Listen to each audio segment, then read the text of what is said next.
जैसा कि आप सभी को पता है कि राजस्थान थर्ड ग्रेड लाइब्रेरियन की वैकेंसी का नोटिफिकेशन आ चुका है, जिसके एप्लीकेशन फॉर्म 5 मार्च से भरे जाएंगे और आपकी एग्जाम डेट 27 जुलाई 2025 को एग्जाम होने जा रहा है दोस्तों।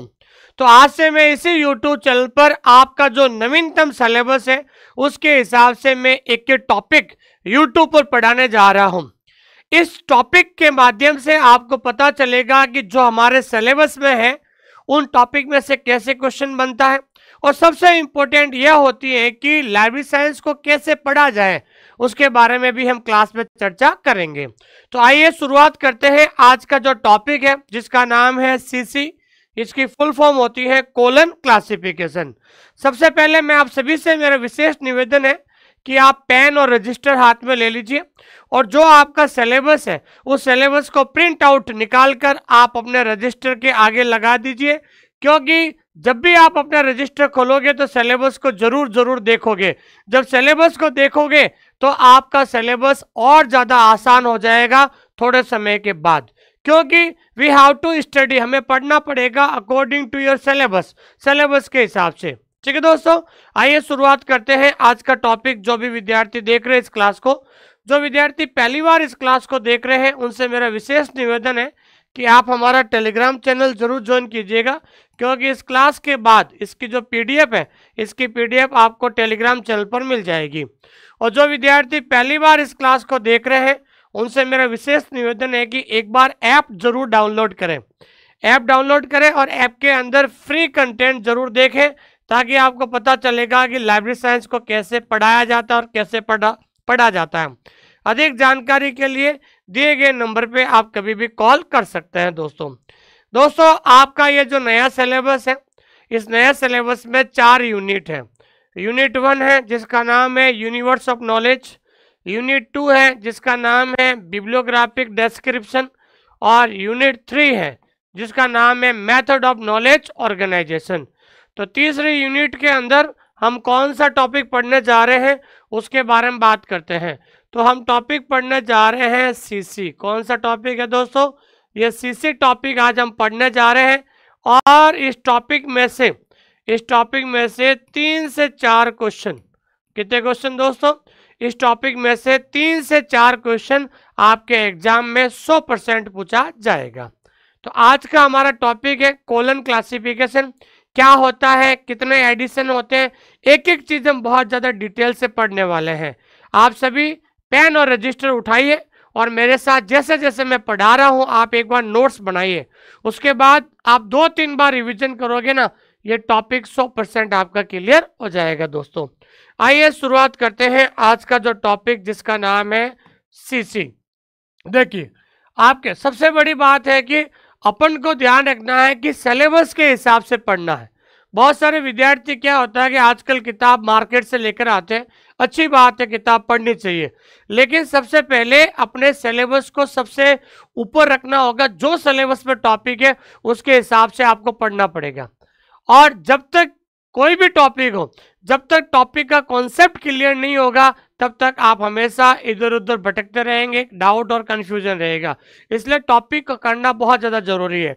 तो आज मैं कोलन क्लासिफिकेशन पढ़ा रहा हूं, तो मैं आपको केवल कोलन क्लासिफिकेशन की ही बात करूंगा, दूसरे टॉपिक इसके अंदर इन्वॉल्व नहीं करेंगे। ठीक है दोस्तों, आज का टॉपिक है जिसका नाम है सीसी, और इसकी फुल फॉर्म होती है कोलन क्लासिफिकेशन। क्या होती है दोस्तों? कोलन क्लासिफिकेशन है। ठीक है, तो आज के टॉपिक की जो अपने हेडिंग है जिसका नाम है कोलन क्लासिफिकेशन, और जिसको हिंदी में कहते हैं द्विबंधु वर्गीकरण, द्विबंधु वर्गीकरण कहते हैं दोस्तों। ठीक है, अब सबसे पहले सवाल आता है कि अगर आपसे पूछे कि व्हाट इज कोलन क्लासिफिकेशन, कि कोलन क्लासिफिकेशन क्या है, तो ध्यान रखना है कोलन क्लासिफिकेशन क्या है, तो सीधा सा आपको आंसर मिलेगा, it is a library classification scheme. ठीक है ना, it is a library classification scheme. ये एक पुस्तकालय वर्गीकरण पद्धति है। क्या है दोस्तों? It is a library classification scheme का मतलब होता है ये एक पुस्तकालय वर्गीकरण पद्धति। क्या है दोस्तों? ये एक वर्गीकरण पद्धति है। अब आपके मन में सवाल आएगा कि भाई वर्गीकरण पद्धति की जरूरत क्यों पड़ती है लाइब्रेरी में? आखिरकार लाइब्रेरी में क्लासिफिकेशन स्कीम का क्या महत्वपूर्ण रोल है, उसके बारे में हम चर्चा करते हैं। देखिए, कॉलम क्लासिफिकेशन एक वर्गीकरण पद्धति है। आपको पता है कि जैसे मान लीजिए एक लाइब्रेरी है। लाइब्रेरी का मतलब क्या होता है? पुस्तकालय। और पुस्तकालय के अंदर अलग अलग विषय की जो क्या होती है दोस्तों? बुक्स होती है। क्या होती है दोस्तों? बुक्स होती है।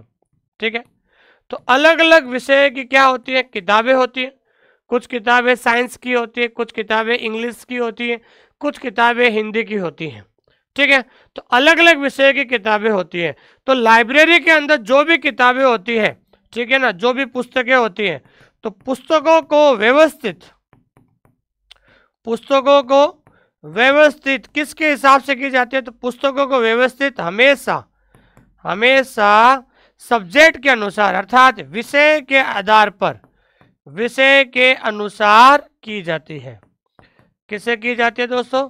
विषय के अनुसार की जाती है। ये सवाल कई बार परीक्षा के अंदर पूछा जाता है कि books are usually arranged according to, ठीक है ना, ऑप्शन ए साइज, किताबों को किसके अनुसार व्यवस्थित की जाती है? आकार के आधार पर, कलर के आधार पर, या सब्जेक्ट के आधार पर।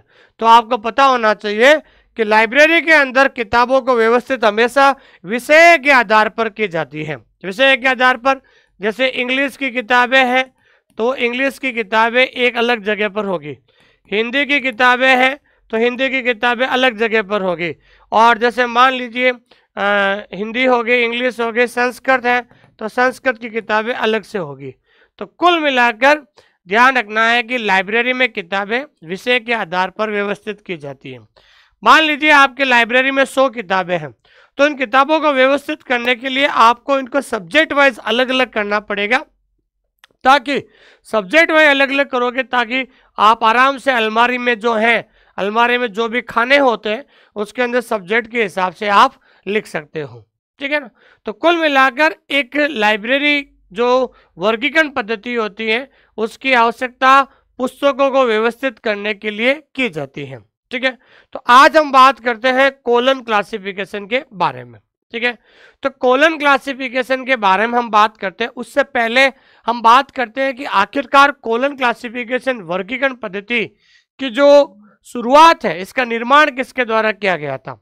तो आपको पता होना चाहिए कॉलम क्लासिफिकेशन पद्धति का जो निर्माण है, ठीक है ना, ये वर्गीकरण पद्धति का निर्माण है वो किसके द्वारा किया गया था? Doctor S.R. Ranganathan. Doctor S.R. Ranganathan के द्वारा इस वर्गीकरण पद्धति का निर्माण किया गया था। ठीक है, आखिरकार क्यों रंगानाथन को जरूरत पड़ी थी? आखिरकार रंगानाथन को कब एहसास हुआ कि भाई भारत में भी एक वर्गीकरण पद्धति होनी चाहिए? तो ये कहानी शुरू होती है जनवरी 2024। ये कहानी शुरू होती है जनवरी 1924 में रंगानाथन को पहली बार ठीक है ना, रंगानाथन को पहली बार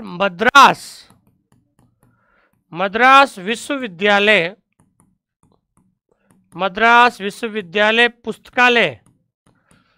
पुस्तकालय के प्रथम पुस्तकालय अध्यक्ष नियुक्त किया जाता है। ठीक है ना, से सवाल कई बार परीक्षा के अंदर आता है। बात शुरू होती है जनवरी 1924 को। Doctor S.R. रंगानाथन को मद्रास यूनिवर्सिटी के जो लाइब्रेरी है उस लाइब्रेरी में पहले लाइब्रेरियन नियुक्त किया जाता है। आप जानकर आश्चर्यचकित होंगे कि डॉक्टर S.R. रंगानाथन के पास ना तो किसी प्रकार की लाइब्रेरी का कोई डिप्लोमा था, ना लाइब्रेरी का कोई सर्टिफिकेट कोर्स था, ना कोई बैचलर डिग्री थी। विदाउट एनी एक्सपीरियंस, बिना अनुभव की वजह डॉक्टर S.R. रंगानाथन के पास ना तो कोई क्वालिफिकेशन थी, ना उनके पास किसी प्रकार का एक्सपीरियंस था, अनुभव था। उसके बाद भी डॉक्टर एस आर रंगनाथन को 1924 में मद्रास विश्वविद्यालय लाइब्रेरी का पहला पुस्तकालय अध्यक्ष नियुक्त किया जाता है। ठीक है, क्योंकि डॉक्टर एस आर रंगनाथन जो है मैथमेटिक्स स्टूडेंट थे। ठीक है ना, डॉक्टर रंगनाथन ने 1917 में मैथ्स में एमए पास किया था, मैथ्स में एमए उत्तीर्ण की थी। ठीक है ना, एमए उत्तीर्ण की थी, ध्यान रखना। ठीक है, 1917 में तो डॉक्टर रंगनाथन ने जो है मैथमेटिक्स सब्जेक्ट में एमए किया था। ठीक है ना, और उनके मैथमेटिक्स गुरु भी थे, ध्यान रखना, उनके मैथ्स के टीचर है, उनके मैथ्स के टीचर का नाम क्या है? डीबी रोस। क्या नाम है दोस्तों? डीबी रोस। उनके जो है ईबी रोस। क्या नाम था दोस्तों? ईबी रोस। तो उनके गुरु का नाम क्या था? ईबी रोस था, ध्यान रखना। ठीक है, एडवर्ड बर्न्स रोस उनके मैथमेटिक्स के गुरु थे। 1917 में उन्होंने गणित में एमए किया। फिर 1924 में डॉक्टर एस आर रंगनाथन को ना तो उनके पास अनुभव था, ना उनके पास क्या थी, कोई क्वालिफिकेशन थी, उसके बावजूद भी मद्रास यूनिवर्सिटी की लाइब्रेरी में उनको क्या बना दिया? पुस्तकालय अध्यक्ष, पहले पुस्तकालय अध्यक्ष घोषित किया गया था। ठीक है, फिर अब जनवरी 1924 में पहला पुस्तकालय अध्यक्ष बना लिया। अब डॉक्टर रंगनाथन को लाइब्रेरी साइंस के बारे में ना अनुभव था, किताबें कैसे व्यवस्थित करनी है, क्या करना। ठीक है ना, तो फिर मद्रास यूनिवर्सिटी ने, बहुत इंपॉर्टेंट बात है, मद्रास यूनिवर्सिटी ने 1924 और कौन सा महीना? सितंबर। जनवरी में वो पहले लाइब्रेरियन बने और जनवरी के बाद 6-7 महीने के बाद सितंबर 1924 में, ठीक है, सितंबर 1924 में रंगनाथन कहाँ चले गए दोस्तों? Ranganathan went to London. Ranganathan कहाँ चले गए थे? लंदन चले गए थे। Ranganathan went to London. ठीक है ना, तो मद्रास यूनिवर्सिटी ने डॉक्टर एस आर रंगनाथन को कहाँ भेजा गया? लंदन भेजा गया था। ठीक है ना, इंग्लैंड भेजा गया था। क्यों भेजा गया था पता है? क्योंकि लंदन किसकी राजधानी है? इंग्लैंड की राजधानी है। इंग्लैंड इसलिए भेजा गया था कि इंग्लैंड का जो राष्ट्रीय पुस्तकालय है, कौन सा पुस्तकालय है दोस्तों? इंग्लैंड का राष्ट्रीय पुस्तकालय, ठीक है ना, जिसका नाम है ब्रिटिश म्यूजियम। क्या नाम है दोस्तों? British museum. ठीक है ना, ब्रिटिश म्यूजियम, जिसकी स्थापना हुई थी 1753 में। कब हुई थी दोस्तों? 1753 में हुई थी।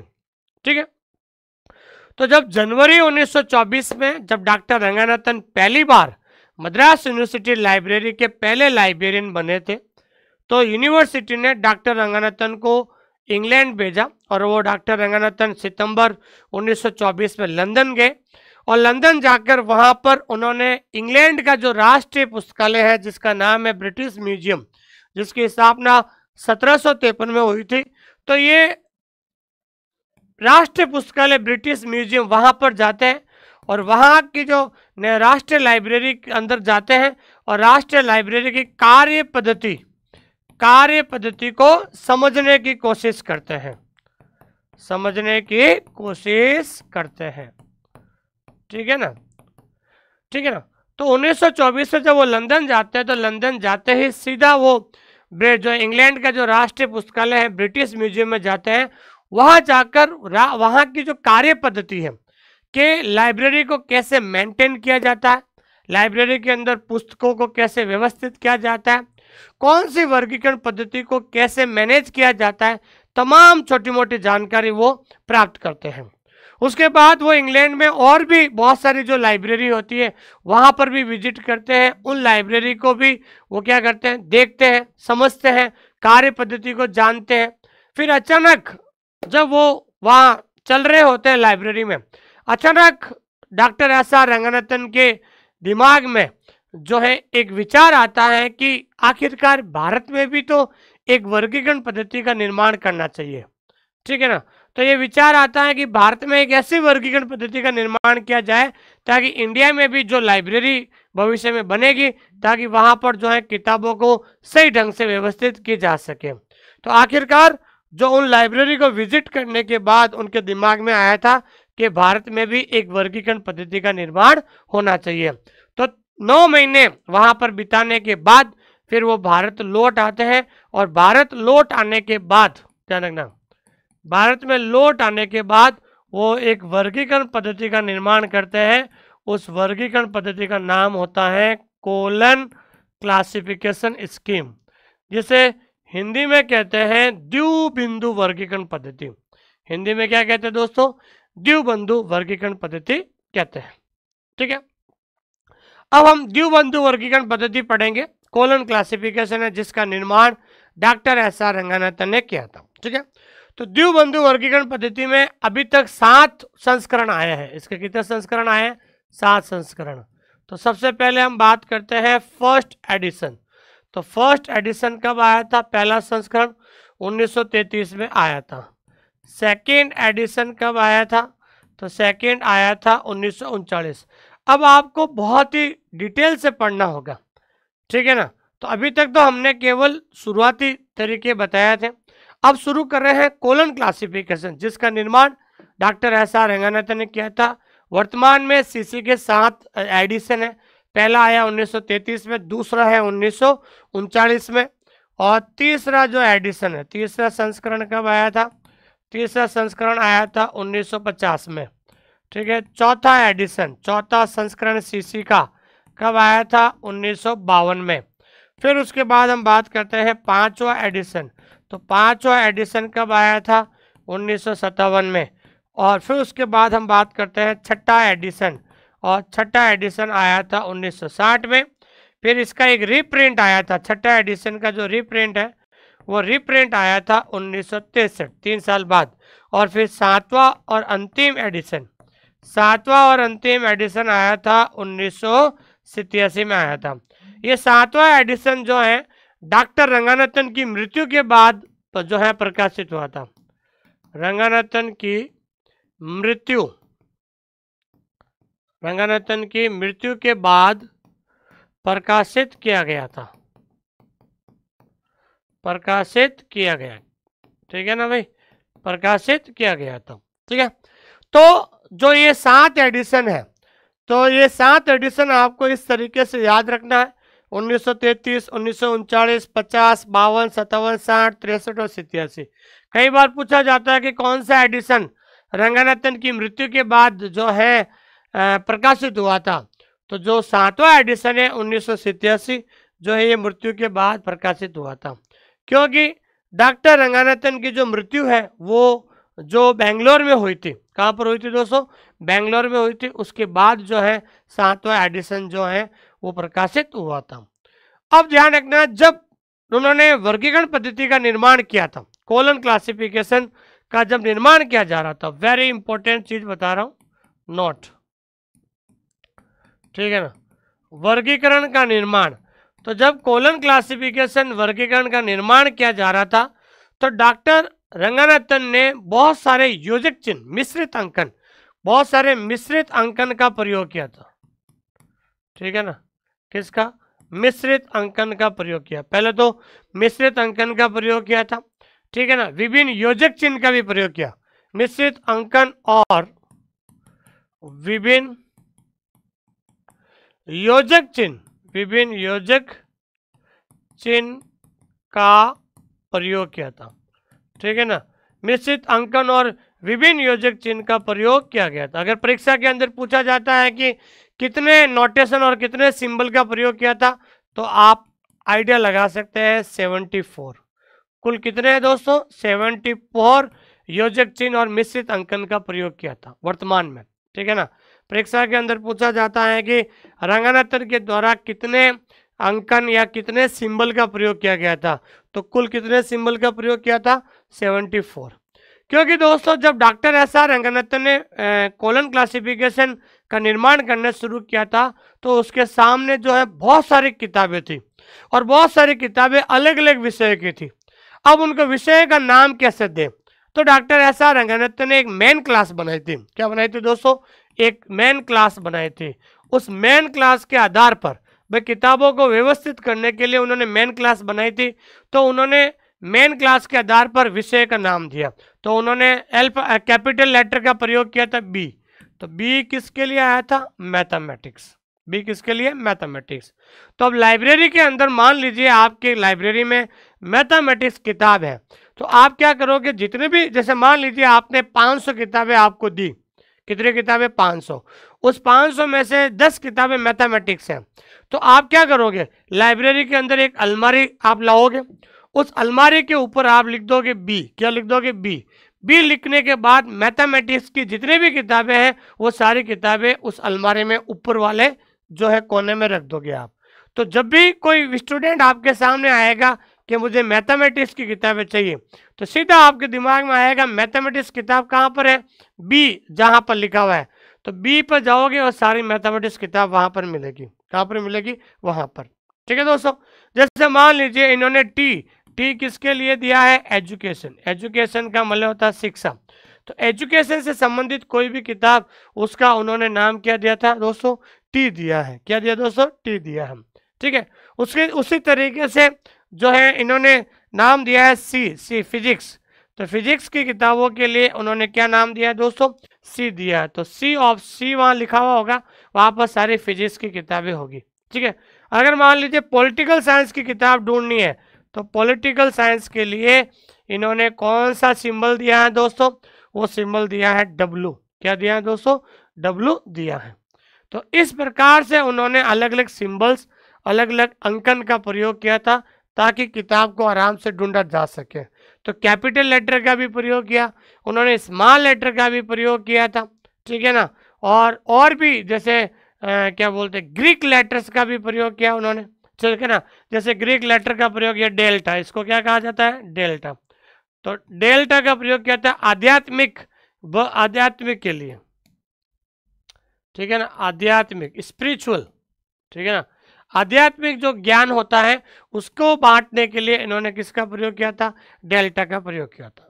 तो कुल मिलाकर जब कॉलम क्लासिफिकेशन का निर्माण किया था तो डॉक्टर रंगनाथन ने बहुत सारे मिश्रित अंकन और विभिन्न योजक चिन्ह का प्रयोग किया था। ठीक है, इस प्रकार से योजक चिन्ह का प्रयोग किया था दोस्तों।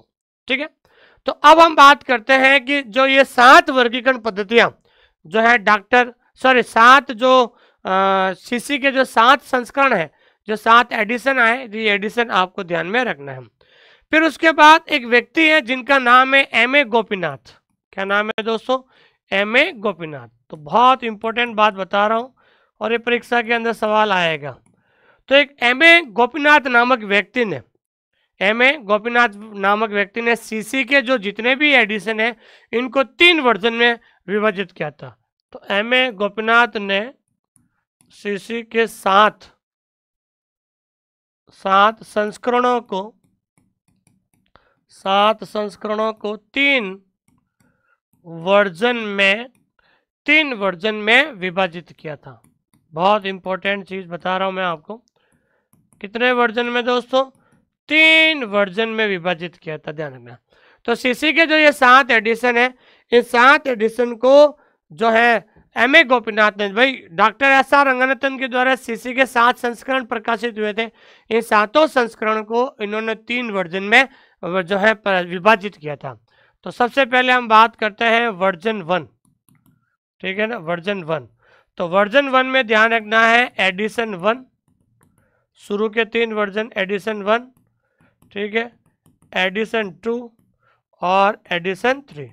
तो शुरुआत के जो 3 एडिशन है उनको इन्होंने वर्जन 1 में रखा और इसको विभाजित करके इसका नाम दिया था रिजिडली फैसेटेड स्कीम। इसका नाम इन्होंने क्या दिया था? Rigidly faceted scheme. Rigidly faceted scheme, जिसे हिंदी में कहते हैं अपरिवर्तन पक्षात्मक पद्धति। क्या कहते हैं दोस्तों? अपरिवर्तन पक्षात्मक पद्धति। ये कई बार सवाल पूछा जाता है कि सीसी का फर्स्ट एडिशन का नाम क्या है। तो ध्यान रखना है, सीसी का फर्स्ट एडिशन का नाम अपरिवर्तन पक्षात्मक पद्धति है। पहला, दूसरा, तीसरा, इन तीनों का नाम एम.ए. गोपीनाथ ने, पहले तो एम.ए. गोपीनाथ ने इनको 3 वर्जन में बांटा और पहले वर्जन में शुरुआत के 3 एडिशन लिए और तीनों का नाम इन्होंने रखा है अपरिवर्तन पक्षात्मक पद्धति दोस्तों। और जो विद्यार्थी इस क्लास को देख रहे हैं उनसे मेरा विशेष निवेदन है कि कुछ अंग्रेजी वर्ड है इसको भी जरूर साथ में याद रखना है, क्योंकि पेपर में हिंदी इतनी शुद्ध आती है कि आप बहुत ज़्यादा कंफ्यूज हो जाओगे, ध्यान रखना, ठीक है। उसके बाद हम बात करते हैं सेकेंड वर्जन, दूसरा वर्जन। तो दूसरा वर्जन में कौन सा एडिशन आता है? तो दूसरा वर्जन में आएगा फोर्थ एडिशन, फिर आता है फिफ्थ एडिशन, ठीक है ना, फिर आता है आपके सिक्स्थ एडिशन। क्या आता है दोस्तों? सिक्स्थ एडिशन आता है। तो ध्यान रखना है कि दूसरे वर्जन को इन्होंने क्या नाम दिया? दूसरे वर्जन में दिया ऑलमोस्ट फ्रीली फैसेटेड स्कीम। दूसरे वर्जन का नाम दिया इन्होंने almost freely faceted scheme, almost freely faceted scheme, जिसे हिंदी में कहते हैं लगभग लगभग मुक्त पक्षात्मक पद्धति, लगभग मुक्त पक्षात्मक पद्धति कहते हैं। तो सेकेंड वर्जन में इन्होंने ध्यान रखना चौथे, पांचवें, छठे एडिशन को इन्होंने लगभग मुक्त पक्षात्मक पद्धति का माना है। वहां पर परीक्षा के अंदर आएगा कि लगभग मुक्त पक्षात्मक पद्धति का उदाहरण कौन सा एडिशन है? तो चौथा, पांचवा, छठा, ये तीनों जो है लगभग मुक्त पक्षात्मक पद्धति का उदाहरण है, ठीक है दोस्तों। उसके बाद तीसरा जो वर्जन है, ठीक है ना, तो तीसरा वर्जन में इन्होंने एडिशन 7 को रखा, जो अंतिम है, एडिशन 7वां, जो रंगनाथन की मृत्यु के बाद प्रकाशित हुआ, और इन्होंने इनका नाम दिया फुल्ली फ्रीली फैसेटेड स्कीम। इसका नाम क्या दिया? फुल्ली फ्रीली फैसेटेड स्कीम, मतलब पूर्णतः मुक्त पक्षात्मक पद्धति। हिंदी में क्या कहते हैं दोस्तों? पूर्णतः मुक्त पक्षात्मक पद्धति। क्या कहते हैं? पूर्णतः मुक्त पक्षात्मक पद्धति। तो 7वें एडिशन का नाम दिया था एम ए गोपीनाथ ने फुली फ्रीली फैसेटेड स्कीम, पूर्णतः मुक्त पक्षात्मक पद्धति इन्होंने नाम दिया था, ठीक है दोस्तों। तो एम ए गोपीनाथ ने जो है सीसी के सभी एडिशन को 3 वर्जन में बांटा है। पहला वर्जन है रिजिडली फैसेटेड स्कीम, दूसरा है ऑलमोस्ट फ्रीली फैसेटेड स्कीम, और तीसरा है फुली फ्रीली फैसेटेड स्कीम जो है इन्होंने बांटा है दोस्तों, ठीक है। तो हम शुरुआत किया था, देखिए आपका जो सिलेबस है अपन को सिलेबस के हिसाब से पढ़ना पड़ेगा, और इतना इजी सिलेबस है जितनी आप कल्पना नहीं कर सकते। बहुत सारे विद्यार्थी पहली बार इस क्लास को देख रहे हैं, तो मेरी बहुत सारी क्लासेस यूट्यूब पर पड़ी है, और हमने थोड़ा समय पहले प्ले लिस्ट में जाकर देखोगे हमने बिल्कुल बेसिक क्लास पढ़ी है। तो आप 10 बेसिक क्लास एक बार देखोगे ना प्ले लिस्ट में जाकर, आपको ये पता चल जाएगा कि लाइब्रेरी साइंस को कैसे पढ़ा जाता है। लेकिन आज जो मैं पढ़ाने जा रहा हूँ वो आपके नए सिलेबस के हिसाब से पढ़ाने जा रहा हूँ, ताकि आपको पता चले कि इस टॉपिक को कैसे पढ़ा जाता है, टॉपिक को कहाँ से पढ़ाया जाता है, सवाल कैसे बनते हैं, ये चीज़ें इंपॉर्टेंट है। ज़्यादा प्रैक्टिकल में नहीं घुसना, ध्यान रखना, प्रैक्टिकल के सवाल नहीं पूछे जाते हैं। आजकल क्या है कि बहुत ज़्यादा विद्यार्थियों को प्रैक्टिकल में इतना घुसे दिया जाता है। आप 3rd ग्रेड का एग्जाम दे रहे हो, आप कोई नेट और पीएचडी का एग्जाम थोड़ी दे रहे हो कि प्रैक्टिकल पूछेंगे वहाँ पर। आप सिर्फ, आपकी क्वालिफिकेशन है CLS, आपको सीधा सीधा सवाल पूछा जाएगा, क्योंकि आपको लाइब्रेरी में जाकर केवल लाइब्रेरी को मैनेज करना है, वहाँ पर प्रैक्टिकल नहीं करना है, इसलिए ज़्यादा प्रैक्टिकल में नहीं घुसना है। 2022 में एक सवाल आया था प्रैक्टिकल का, आखिरकार फिर उसको प्रैक्टिकल के सवाल को डिलीट करना पड़ा, इसलिए ज़्यादा प्रैक्टिकल में घुसने की जरूरत नहीं है। आप तो सीधा साधा सब्जेक्ट जो टॉपिक है आपका सिलेबस, उस टॉपिक को आपको बहुत ही कॉन्सेप्ट क्लियर करना पड़ेगा, ठीक है दोस्तों। तो अब हम बात करते हैं सीसी के जो 7 एडिशन है। अब हम एक एक एडिशन को बहुत ज़्यादा डिटेल से पढ़ेंगे, ठीक है ना। पहले एडिशन में क्या हुआ, दूसरे एडिशन में क्या जोड़ा गया, तीसरे एडिशन में क्या जोड़ा गया, उसके बारे में हम बात करते हैं। तो सबसे पहले हम बात करते हैं first edition of CC. First edition of CC colon classification का पहला एडिशन, जो कब आया था दोस्तों? 1933 में आया था। कब आया था दोस्तों? 1933 में। सीधा सवाल बनेगा कि इस फर्स्ट एडिशन को पब्लिश किसके द्वारा किया गया था? तो मैं बताना चाहता हूं, पब्लिश किया गया था माला के द्वारा। तो माला की फुल फॉर्म होती है Madras library association, Madras library association. तो ध्यान रखना, कई बार परीक्षा के अंदर पूछा जाता है सीसी का फर्स्ट एडिशन किसके द्वारा प्रकाशित किया गया था। तो सीसी का फर्स्ट एडिशन जो है वो किसके द्वारा किया गया था दोस्तों? मद्रास लाइब्रेरी एसोसिएशन के द्वारा जो है इसको प्रकाशित किया गया था। ये सबसे इंपॉर्टेंट चीज आपको ध्यान में रखना है, ठीक है। दूसरी चीज आपको ध्यान रखना है कि सीसी के फर्स्ट एडिशन को, बहुत इंपॉर्टेंट, सीसी के फर्स्ट एडिशन को यानी संस्करण को कितने खंडों में बांटा गया? सीसी के फर्स्ट एडिशन को 3 खंडों में, खंड का मतलब होता है वॉल्यूम्स, ठीक है ना, 3 खंडों में बांटा गया। कितने खंडों में बांटा गया था दोस्तों? 3 खंडों में बांटा गया था। तो सीसी के फर्स्ट एडिशन को 3 खंडों में बांटा गया था, ठीक है। वो 3 खंड कौन कौन से हैं उसके बारे में हम बात करते हैं। 3 खंड है। पहला जो खंड है वो है आपका इंट्रोडक्शन। क्या है दोस्तों? इंट्रोडक्शन, जिसको हिंदी में कहते हैं भूमिका। क्या कहते हैं? भूमिका। दूसरा खंड है शेड्यूल, शेड्यूल्स, जिसको हिंदी में कहते हैं अनुसूची। क्या कहते हैं? अनुसूची।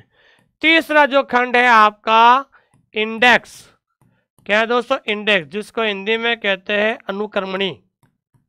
क्या कहते हैं दोस्तों? अनुक्रमणी। तो ध्यान रखना है, सीसी के फर्स्ट एडिशन को 3 खंडों में प्रकाशित किया था। पहला है इंट्रोडक्शन, दूसरा है शेड्यूल और तीसरा है इंडेक्स। तो पहले खंड में कितने पेज थे? पहले खंड में पेज थे 127, दूसरे खंड में कितने थे? 135 और तीसरे खंड में कितने थे? 45। तो टोटल कितने हो गए? टोटल हो गए 7, 1 3 3 6 और 4 10 और 3 307 पेज, ठीक है ना भाई। पहले खंड में 127 पेज थे, दूसरे खंड में 135 पेज थे, तीसरे खंड में 45 पेज थे और कुल मिलाकर कितने पेज थे दोस्तों? तो 307 पेज। कई बार परीक्षा के अंदर पूछा जाता है सीसी के फर्स्ट एडिशन में कितने पेज थे। डीडीसी का भी कई बार पूछा जाता है, लेकिन मैं किसी दूसरी चीज को यहाँ पर इन्वॉल्व नहीं करूंगा। अगर हम सीसी पढ़ रहे हैं तो केवल हम कोलन क्लासिफिकेशन के बारे में ही बात करेंगे। तो ध्यान रखना है कि सीसी के पहले एडिशन में पेज की संख्या कितनी थी? 307 थी। कितनी थी दोस्तों? 307 थी। ये चीज आपको ध्यान में रखना है, ठीक है। अब हम पढ़ने जा रहे हैं कि सीसी के फर्स्ट एडिशन की विशेषता क्या है। क्या क्या सीसी के फर्स्ट एडिशन में आया था? विशेषता का मतलब होता है फीचर्स। सीसी के पहले एडिशन के अंदर क्या क्या आया था, कौन सी चीजें का उल्लेख किया था? तो सबसे पहले ध्यान रखना है, सीसी के फर्स्ट एडिशन में मिश्रित अंकन का प्रयोग किया गया था। किसका प्रयोग? मिश्रित अंकन, जिसको अंग्रेजी में कहते हैं मिक्स्ड नोटेशन, ठीक है ना, मिक्स्ड नोटेशन। तो पहली बात ध्यान रखना, कई बार परीक्षा के अंदर पूछा जाता है सीसी के कौन से एडिशन में मिश्रित अंकन का प्रयोग हुआ था। तो सीसी के फर्स्ट एडिशन में मिश्रित अंकन का प्रयोग हुआ था, ठीक है। दूसरा है Indo Arabic number, Indo Arabic numbers, ठीक है। इंडो अरेबिक नंबर्स का प्रयोग किया गया था। ये कई बार पूछा जाता है कि सीसी के कौन से एडिशन में Indo Arabic number, Indo Arabic number क्या होता है? 0 से 9। इंडो अरेबिक नंबर क्या होता है दोस्तों? 0 से 9। तो 0 से 9 किसके लिए आया था? ये आया था, आपको पता होना चाहिए। तो सीसी में ध्यान रखना है, और उन्होंने क्या बोलते हैं कि जो लाइब्रेरी साइंस के लिए कौन सा मेन क्लास है पता है आपको? तो मैं आपको बताना चाहता हूँ, सीसी में लाइब्रेरी साइंस के लिए जो है मेन क्लास है वो है 2। क्या है दोस्तों? 2 है, ध्यान रखना। 2 नंबर क्या है दोस्तों? 2 नंबर है। तो 1 नंबर है यूनिवर्स ऑफ नॉलेज और 2 नंबर क्या है? Library science. और 3 नंबर क्या है दोस्तों? Book science. क्या है दोस्तों? Book science. तो रंगानाथन ने लाइब्रेरी साइंस के लिए कौन सा नंबर दिया था? तो ध्यान रखना है, लाइब्रेरी साइंस के लिए दिया था 2 नंबर। क्या दिया था दोस्तों? 2 नंबर दिया था। जब हम मेन क्लास पढ़ेंगे तो और भी बहुत सारी चीजें होगी। ये कई बार पूछा जाता है कि रंगानाथन ने लाइब्रेरी साइंस जैसे सब्जेक्ट के लिए कौन सा नंबर दिया। जैसे गणित के लिए, मैथमेटिक्स के लिए B दिया, फिजिक्स के लिए C दिया, डी इंजीनियरिंग के लिए D दिया, ई के लिए क्या दिया? केमिस्ट्री दी, ठीक है ना भाई। उसी तरीके से लाइब्रेरी साइंस सब्जेक्ट के लिए इन्होंने 2 अंक का प्रयोग किया, मतलब इंडो अरेबिक नंबर का भी प्रयोग किया था। टोटल उन्होंने 74, मैंने अभी बताया था, टोटल 74, जिसमें कैपिटल अल्फ़ाबेट है, स्मॉल अल्फ़ाबेट है, इन सब का प्रयोग इन्होंने जो है मेन क्लास को देने के लिए किया था। ठीक है। उसके बाद तीसरा है रोमन अल्फ़ाबेट का प्रयोग। रोमन अल्फ़ाबेट यानी रोमन वर्णमाला का प्रयोग किया था। ठीक है ना। तो रोमन वर्णमाला का प्रयोग भी सीसी के फर्स्ट एडिशन में होगा। अब इनमें भी रोमन अल्फ़ाबेट भी 2 प्रकार का होता है। एक तो होता है रोमन कैपिटल। रोमन कैपिटल का मतलब ABCD का बड़ा अक्षर, तो ABC, ठीक है ना, Z तक। तो उन्होंने रोमन कैपिटल लेटर का प्रयोग किया था, जैसे B मैथमेटिक्स के लिए किया, C केमिस्ट्री के लिए किया। ठीक है। उसी तरीके से रोमन स्मॉल लेटर का भी प्रयोग इन्होंने किया था। तो ध्यान रखना, रोमन अल्फाबेट का प्रयोग सीसी के फर्स्ट एडिशन में किया था, ABC, ठीक है ना, इस तरीके से। ठीक है। तो कहने का मतलब जैसे जेड, तो आपने पढ़ा होगा जो कैपिटल लेटर का वाला जेड आता है वो किसके लिए आता है, कौन सा सब्जेक्ट आता है, लो। जबकि छोटा ABCD वाला जेड होता है, ये क्या है, स्मॉल रोमन है। ठीक है ना, ये रोमन स्मॉल वाला लेटर, छोटी ABCD वाला जो जेड होता है, वो इन्होंने प्रयोग किया था जेनेलिया। किसके लिए दोस्तों, जेनेलिया के लिए किया था। किसके लिए, जेनेलिया के लिए। लेकिन ये बड़ा जो ABCD वाला है, जो क्या कह सकते हैं, कैपिटल, रोमन कैपिटल, ठीक है, रोमन कैपिटल। तो बड़े ABCD का प्रयोग रोमन कैपिटल, कैपिटल जेड है ना, उसके लिए लो वर्ड आएगा। लो का मतलब कानून होता है। इस तरीके से इन्होंने सीसी के फर्स्ट एडिशन। सवाल सीधा बनता है कि मिश्रित अंकन का प्रयोग कौन से एडिशन में हुआ, ठीक है ना, इंडो अरेबिक नंबर का प्रयोग कौन से एडिशन में हुआ। अपन को सीसी का हर एडिशन पढ़ना पड़ेगा। आज हम पहला एडिशन के बारे में पढ़े, उसी तरीके से सेकंड एडिशन में क्या हुआ, थर्ड एडिशन में क्या हुआ, फोर्थ में क्या हुआ, एक एक अपन को डिटेल से पढ़ना पड़ेगा। 3 हो गए। चौथी विशेषता है कोलन का प्रयोग हुआ। कोलन का मतलब क्या होता है दोस्तों, द्विबंधु। कोलन का प्रयोग योजक चिन्ह को जोड़ने के लिए, ध्यान रखना, योजक चिन्हों को जोड़ने के लिए किसका प्रयोग हुआ था, कोलन का प्रयोग। तो कोलन का भी प्रयोग जो है सीसी के फर्स्ट एडिशन में हुआ था। ठीक है। उसके बाद है 5वां डिवाइसेस का मतलब होता है विधियां। ठीक है ना। तो सीसी के फर्स्ट एडिशन में विधियों की व्यवस्था की गई। किसकी व्यवस्था की गई दोस्तों, विधियों की व्यवस्था की गई थी। जो डिवाइसेज है, जैसे सब्जेक्ट डिवाइस है, विषय विधि है, जो ठीक है ना, जोग्राफिकल डिवाइस है, क्रोनोलॉजिकल डिवाइस है। तो विधियों की जो व्यवस्था है वो भी हमेशा ध्यान रखना किसमें की गई थी, सीसी के फर्स्ट एडिशन में। छठा है दशा संबंध का प्रावधान। ठीक है ना, दशा संबंध जिसे अंग्रेजी में कहते हैं फेज रिलेशन। अंग्रेजी में क्या कहते हैं दोस्तों, फेज रिलेशन। तो दशा संबंध का जो प्रावधान है वो भी ध्यान रखना है, सीसी के फर्स्ट एडिशन में हुआ था। किसमें हुआ था, सीसी के फर्स्ट एडिशन में हुआ था। एक पुस्तक संख्या या ग्रंथांक भी कहते हैं। 7वां पुस्तक संख्या या फिर शुद्ध हिंदी में कहते हैं ग्रंथांक, इसको अंग्रेजी में कहते हैं बुक नंबर। ठीक है ना, बुक नंबर का निर्माण भी सीसी के फर्स्ट एडिशन में हुआ था। किसमें हुआ था दोस्तों, बुक नंबर का निर्माण भी सीसी के फर्स्ट एडिशन में हुआ था। ये सवाल कई बार परीक्षा के अंदर पूछा जाता है और विद्यार्थी कंफ्यूज होते हैं। और उसके अलावा जो कॉमन आइसोलेट है, सामान्य एकलक, कॉमन आइसोलेट के लिए स्मॉल लेटर का प्रयोग हुआ। ठीक है ना, कॉमन आइसोलेट आगे हम पढ़ेंगे एक एक टॉपिक। कॉमन आइसोलेट जिसको हिंदी में कहते हैं सामान्य एकल। तो कॉमन आइसोलेट के लिए स्मॉल लेटर का प्रयोग हुआ था। स्मॉल लेटर का प्रयोग हुआ था। अगर किसी ने पढ़ा है कॉमन आइसोलेट तो आपको पता है कि कॉमन आइसोलेट 2 प्रकार के होते हैं, ACI और PCI। ACI और PCI होता है। ACI में 3 प्रकार होते हैं, PCI 2 प्रकार होते हैं। M के लिए पीरियोडिकल आता है, D के लिए टेबल आता है। वो अपन, ये अलग से टॉपिक है, जब और ज़्यादा हम विस्तार से पढ़ेंगे ना तो ये चीज़ें धीरे धीरे क्या हो जाएगी, क्लियर हो जाएगी। ठीक है दोस्तों, तो कहने का मतलब है कि सीसी के जो जितने भी एडिशन है उन एडिशन को अपन बहुत ज़्यादा डीपली पढ़ना पड़ेगा, क्योंकि अपना जो सिलेबस है दोस्तों बहुत छोटा सा सिलेबस है। क्या है दोस्तों, बहुत छोटा सा सिलेबस है, ध्यान रखना। अगर कोई विद्यार्थी आज से भी पढ़ता है तो 2 महीने में सिलेबस पूरा हो जाता। इसलिए मेरा विशेष निवेदन है कि पढ़ो ऐसा कि सीधा सिलेक्शन लेना, आपको क्या लेना दोस्तों, सिलेक्शन लेना है।